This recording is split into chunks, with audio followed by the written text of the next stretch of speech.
妇，竟然用这种污糟事贡献邹大人，被流放崖州也是活该。是啊是啊，周大人和顾小姐那可是郎才女貌一对佳话。3年前家乡水灾还收养了一个孤女，这个女人居然跳出来说她是周大人老家的发妻，那个孤女是他和周大人的亲生女儿，你说可不可笑？哎，真是为了荣华富贵丧心病狂，他还有脸告上公堂说人家杀他灭口，也亏那个养女有些良心，没有一错再错，跟着他诬陷邹大人。我叫江九，一个普普通通的大学生，一招穿越绑定了一个叫做213的系统，借着一个村妇江九娘的肉身还魂，而原身还有一个比我小不了几岁的女儿。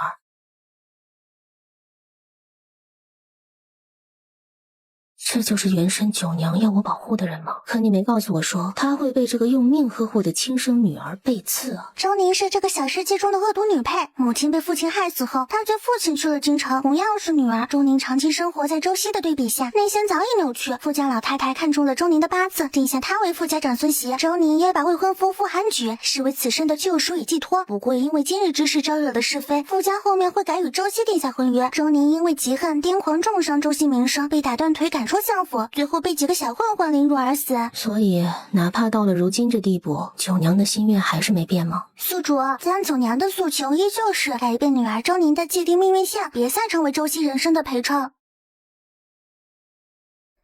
怎么后悔了？可是周宁，你要知道，若想成功嫁给傅寒举，光靠你八字好是不够的。若你今日被赶出相府，没有了相府养女的名头，八字再好，傅家也不会要你。记住你答应我的，我已经帮你们保住了相府的声誉，背叛了母亲，你们不能再把我赶出相府。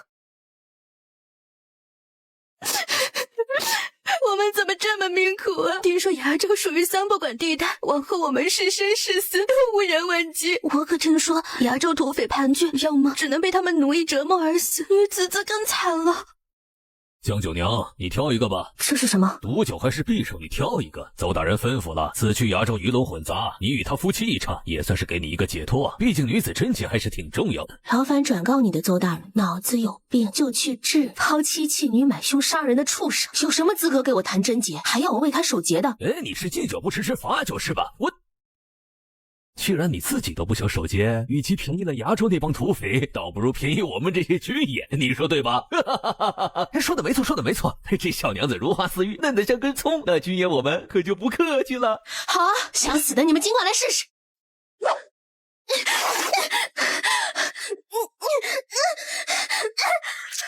啊！贱人！啊！我的手！滚！别吵着老子睡觉。对不住啊，不知道您老人家在这休息，我们这就滚，马上滚。心一朵，落入溪涧，许的花白云断肠，多执着。多谢阁下出手。别烦老子，困。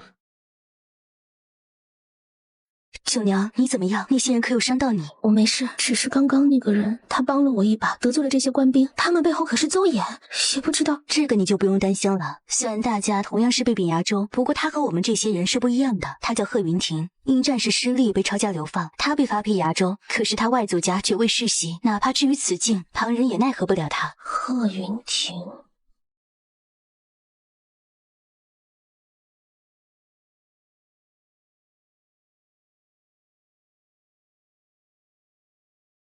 嘘，别紧张，我知道你没睡着，是受了很重的伤。我在村里时经常给老大夫采药，刚刚在附近找了这几株之外伤的药草，我就放这里了。其他的也没什么能帮到你的，你若是放心便用，不放心也可当作没这回事儿。还瞧不上老子的衣服，得算老子多管闲事。宿主，你怎么知道他受伤的？他今日扔那个官兵的飞刀可准了。那件披风有很重的血腥味儿。原来如此，不过那件衣服暖和，人家给你了，你怎么偏要还回去呀？太惹眼了，会招惹是非的。何况他身份不一般。宿主，真是抱歉，是我太过没用，什么都帮不了你。你明明自己也是个高中生的年纪，却要替比你小不了几岁的周宁的人生负责。我本来就是孤儿，意外离世来到这个异世界，九娘愿意把肉身给我栖居，这便是天大的恩情了。为她完成心愿是我的义务，没什么好抱怨的。一去10000里，千之千不还。崖州在何处？生渡鬼门关。谁能想到呢？高中书本上随意翻到的诗句，有一日会成为我要去生存的地方。还有邹宁，如今我已经落到这般田地，要如何改变他的命运？213，帮我一个忙吧，你去邹宁身边帮我盯着他，他若有事，随时给我感应。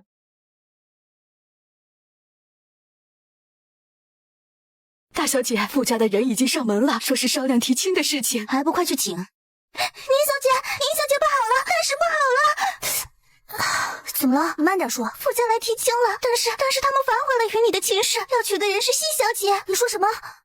我回去仔细想了想你提的，确实他出身低微，还没过门就这样闹得满城风雨，八字再好啊，终归还是不成体统。咱们两家亲事还是换成希儿合适，总归是你教出来的女儿，知根知底，我也放心。老太太想得周到，其实说到底，她的出身条件与傅家而言怎么都是个隐患，可是咱们希儿就不同了。您放心，将来韩景若要入仕，我父亲那一边怎么都会多帮衬这个唯一的孙女婿的。那我就对这桩婚事再放心不过了。找我什么事啊？老太太和我娘把咱们的婚事换成了邹熙。韩举哥哥，这事儿你知道吗？我听奶奶说了。那你就没什么想对我说的？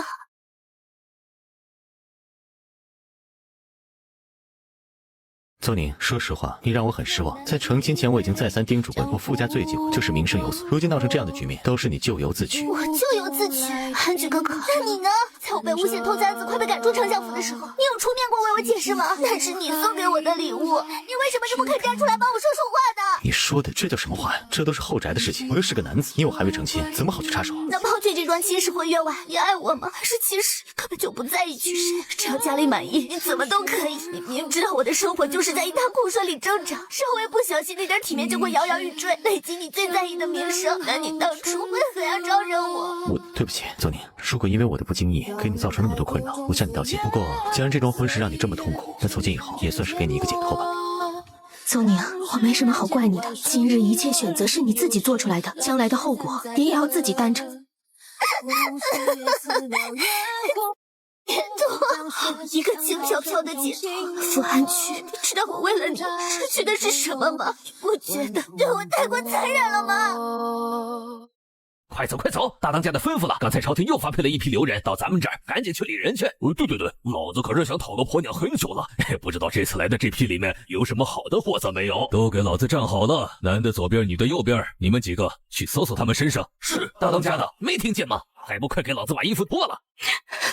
老子在给脱衣服，你哭个什么劲儿？脱！求求你给我个痛快，不要这么羞辱我。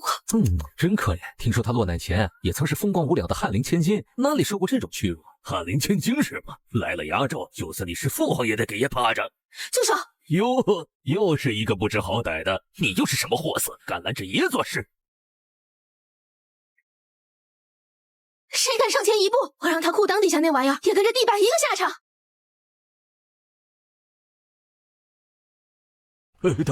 他会妖术。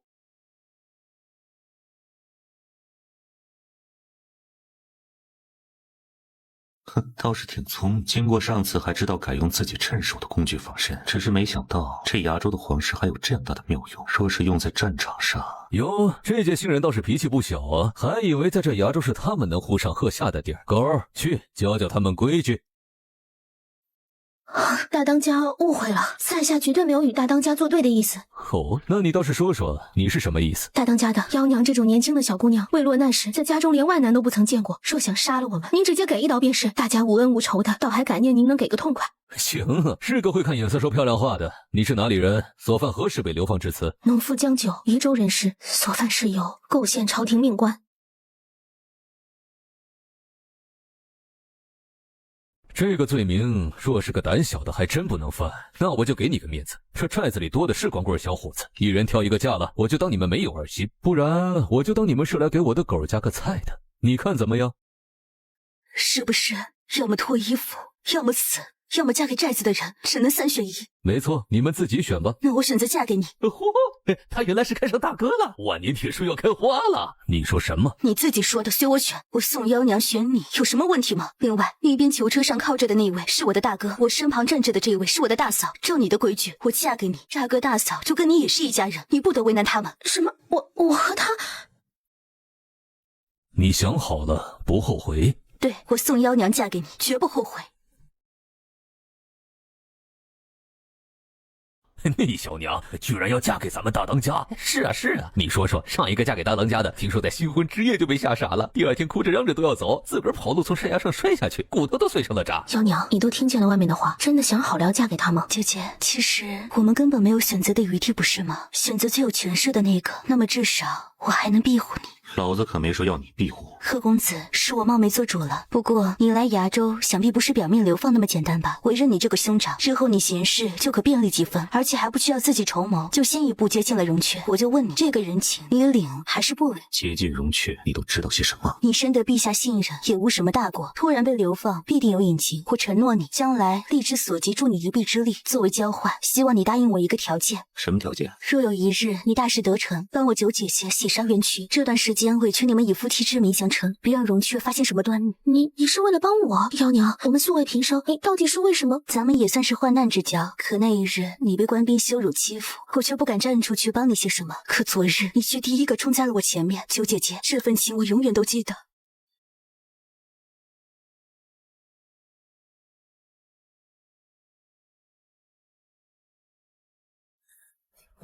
那什么，既然妖娘都那么说了，贺公子，你要是真的不愿意，咱们就在人前装装样子就行，你也不要有什么心理负担，为我。行了，磨磨唧唧的，不就是装夫妻吗？哪来那么多废话？操，不就是牵个女人的手吗？你紧张个什么劲儿啊？今晚怎么睡？什么？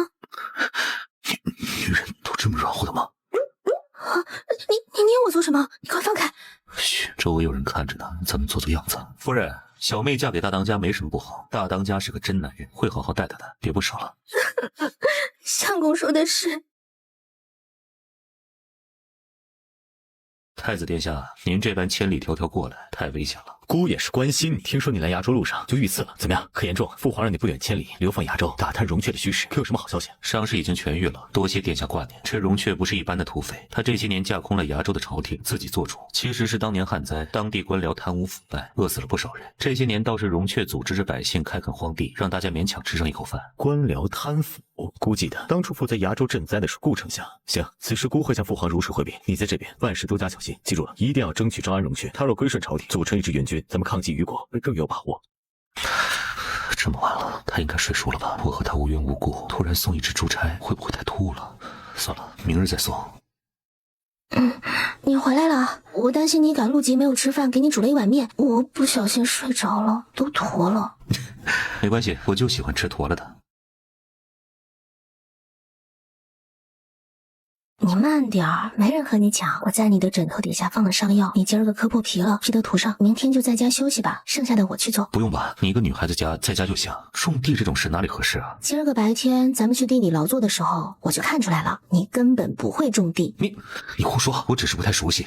这不是什么丢脸的事情，以后地里的事儿交给我吧。我有一个计划，想让你帮我分析分析。说来听听，看在这碗面的份子上，帮你一个忙。我发现崖州的土地其实根本就不适合种庄稼，所以哪怕开了再多的荒地，也收不了多少粮食。不过呢，这地却很适合种药材。我知道边关在打仗，朝廷很缺药材，我们可以用药材向朝廷置换粮食。你筹谋这么多，想要做什么？我要让我那个狼心狗肺的前夫付出代价，受到惩罚，要让我的女儿摆脱过去，获得新生。所以我需要权势、银钱。现在我就赌这一把，男人可以封侯拜相。那你说，我要是对朝廷有大贡献，是不是也可以？封侯拜相，许多男儿终其一生都不能做到。她只是一个女子，却要被逼得走上这般境地。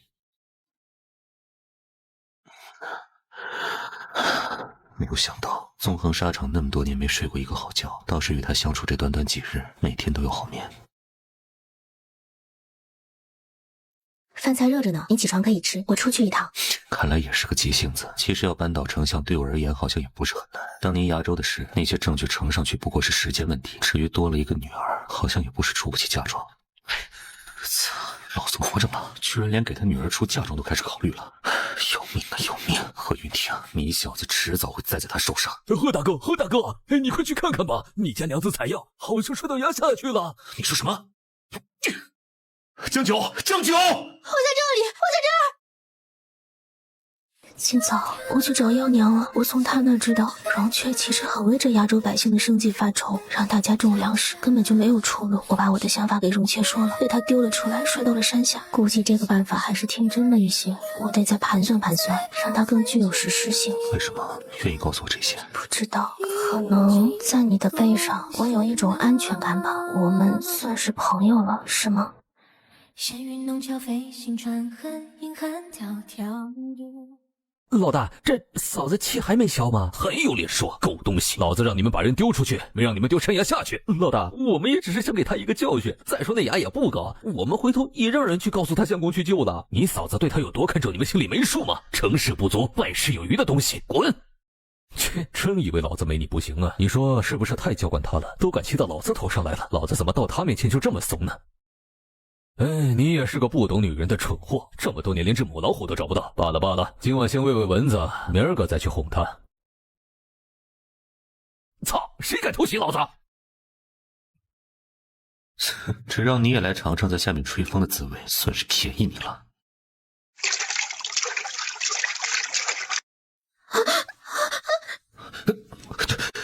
对不住啊，我不知道你在洗澡。我刚刚，你想说你什么都没看到？看到了，放心，我会对你负责任的。那个，其实没有什么的，你不用这么在意。我不是来找你说这个的。我是认真的。这些日子和你在一起，我第一次感受到了家的感觉。其实，或许在流放的路上，你送我草药那次，我便已经克制不住自己不去在意关注你了。这个珠钗，我想送你很久了，但是我给自己编了千百个理由，总想着以什么样的名义送给你，你才不会觉得我唐突，所以我只敢悄悄藏起来，生怕你发现我那点不敢见人的心思。可是将就，现在我不想藏了。你这话什么意思？我是想说，要不然我们就这么一辈子过下去吧。对不起。谢谢你的喜欢，可是我现在的我连身体都不是自己的，我还要完成九娘的心愿，我该拿什么去承接你的爱意呢？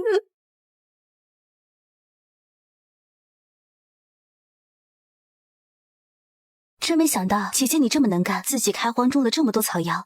你怀孕了，当心别磕着碰着。我已经联系上了朝中负责采购药品的官员，相信今年一定能有个好结果。来，你快好好歇着，我给你调理一下。好，劳烦我们江老板了。荣雀他要是不同意，我就带着肚子里的孩子离家出走，看他还敢不敢为难你。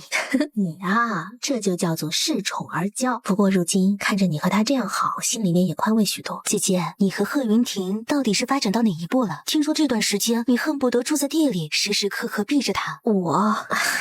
我跟他你还不知道吗？本来就是做样子的关系嘛，我们之间横亘的太多了，我自己一大摊子事都没处理呢。他要离开崖州，要上战场了。姐姐，这一上战场可就是生死难料，幸福若是错过了，那可就是一辈子的遗憾。他要走了？对啊，皇帝下旨特赦，他在崖州要办的事估计已经差不多了。陛下恢复他大将军的官职，马上要出征与虞国开战。他还向陛下禀明，与你在崖州缔结过婚约，夫妻一体。姐姐，你如今也不再是阶下囚的身份了，这天地之大，你想做什么就做什么，再也没有限制。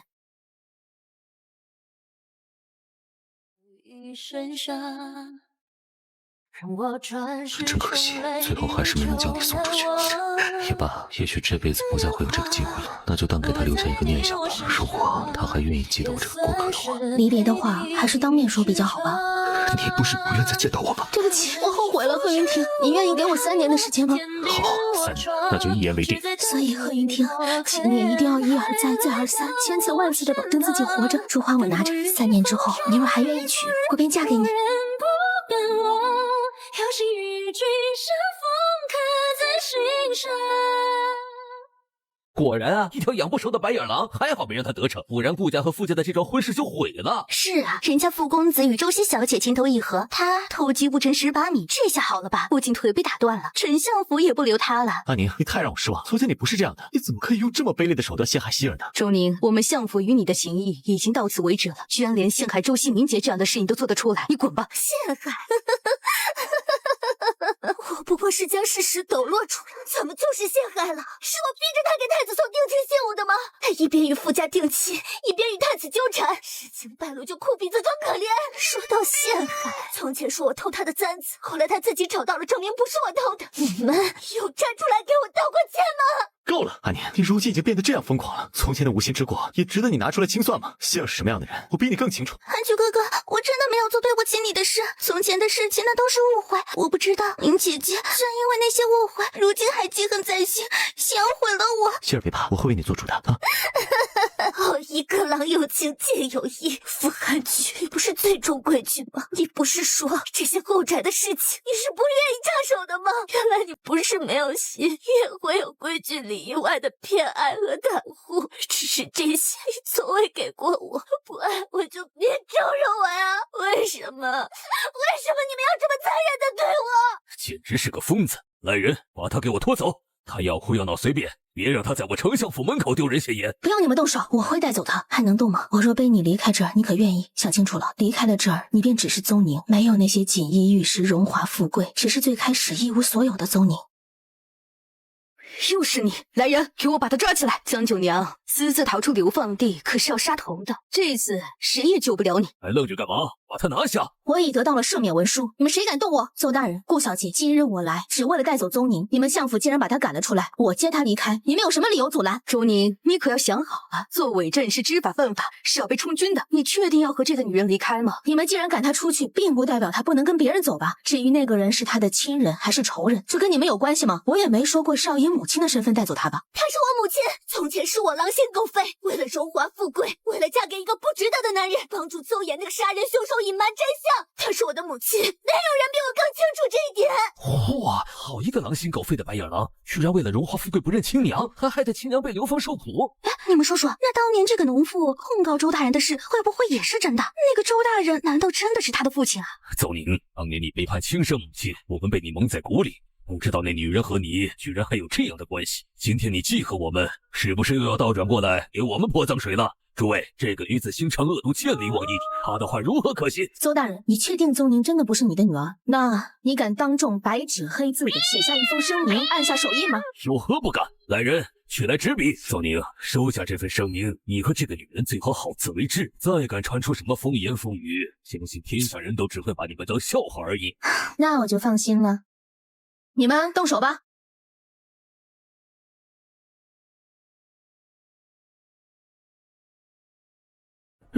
这是怎么回事？圣上有旨，顾丞相贪污崖州赈灾粮饷，证据确凿。既查明，特命本太子亲居，顾氏一族满门抄斩，不得有误。不，这不可能！太子殿下，不可能的！顾丞相已经被带到大理寺关押了。顾大小姐，您若有冤屈，咱们可以去大牢里说。动手！太子殿下，您为何对我这么残忍？您要迁怒冲我来，求求您放过我父母。什么晦气东西！小喜，你送姑荷包的时候，姑已经警告，别来沾边。韩剧哥哥，你救救我！你和太子之间，所以阿娘根本没有诬陷你。邹大人，当年你靠着一副好皮囊搭上了顾君临，如今也是自作孽，记得保护好你自己的屁股。毕竟贞洁对一个男人来说也挺重要的，虽然你也不讲究这些，可是顾大小姐会在意的，你说对吧？贱人，我杀了你！谁敢动本将军的夫人？天地的爱恨让我激动，牵挂离山河不为我迁就。你回来了。是我亲手承诺回来娶你了。这份离愁。还疼吗？这碗药喝完，我就安排大夫给你接骨了。你不恨我吗？当初是我背叛你，为何要回来救我？其实某种意义上你没有说错，我不是你的母亲，相信你当初就看出来了。我只是借着这具身体活着的局外人，替你的母亲扭转你的命运。那我娘呢？你心里面不是早就有答案了吗？邹宁，你记得你第一年随你爹去丞相府的那个新年吗？那一年，你眼睁睁地看着母亲九娘被你父亲下毒手推下悬崖。其实你一直是嚷着要母亲的，邹衍怎么都哄不好你。你逃跑，被关，你把你父亲的胳膊咬了好大的牙印。大过年的，你被他们丢在风雪里冻了一个晚上，也要挣扎着离开。可后来是怎么变了的呢？妹妹，你醒醒啊！天气这么好，别跪着，我已经给邹伯伯求情了。对了，这件棉衣是给你的，新年快乐。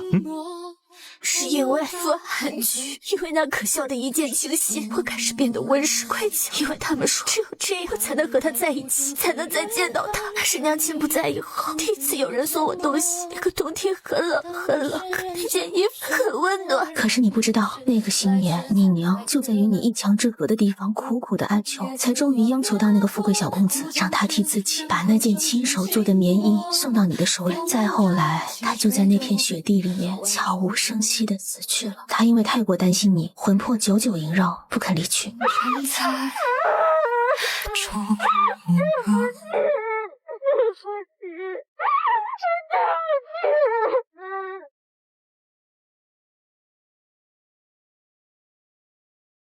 恭喜宿主成功完成九娘的夙愿，帮助周宁获得新生。周宁也忏悔自己从前的过错，站出来指认罪行，背叛充军改造，而收编入你组建的军队医官行列。您现在有2个选择：一，归还您肉身，送您回原来的世界；二，归还您的肉身，继续在这个世界活下去。我选二。在从前的世界，我本就孑然一身，可是这个世界里已经不一样了。我有了亲人、朋友，还有很爱我的一个人在等我回家呢。已为您选择完毕，系统即将脱离。宿主213与您相伴一程，祝您收获自己的幸福人生。我们有缘再见。再见。好生热闹啊！没想到大将军打了胜仗归来，第一件事居然是请旨赐婚。新娘子长得可漂亮了，你这就不知道了吧？大将军这才是真正的人生赢家，他娶的可是甚胜清风的江宁侯，第一个以女子身份封侯拜相的姑娘。了不起啊！听说他种植药草，编纂药典，救了边关许多将士的性命，还劝降了当年在崖州盘踞的匪头龙阙，也就是如今的江东王。你看，江东王带着王妃和世子都来参加婚礼了，他和江东王妃还是好闺蜜呢。江东王一家可是用1成税赋给他添妆。从前我想找个好山河里，我没想到最后却是我差点都配不上你。那你可要努力了，我的大将军。你悄悄地闯入我梦里，我手心有的花期，长街人来往熙熙，今夕是何夕？